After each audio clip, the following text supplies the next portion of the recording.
Hello and welcome to my channel. SWAKMPS. If you are new to this channel, please subscribe and hit bell icon to get upcoming videos, like and share, and I'm passionate about CCNA 200-301. Today, I'm sharing a new video about CCNA 200-301. It's a comprehensive guide on CCNA 200-301 and will try to cover all topics in upcoming videos series. I've worked hard to put together all the information that you need to know, so stay tuned and let's dive in.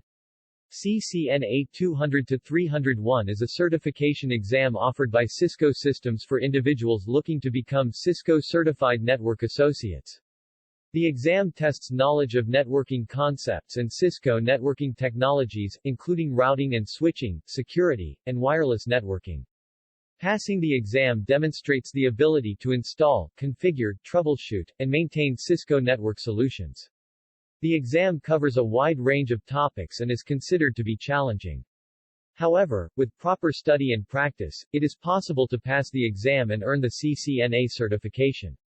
There are a few steps you can take to prepare for and earn the CCNA 200-301 certification. Understand the exam format and objectives, review the exam blueprint provided by Cisco to understand the topics that will be covered on the exam and the types of questions that will be asked.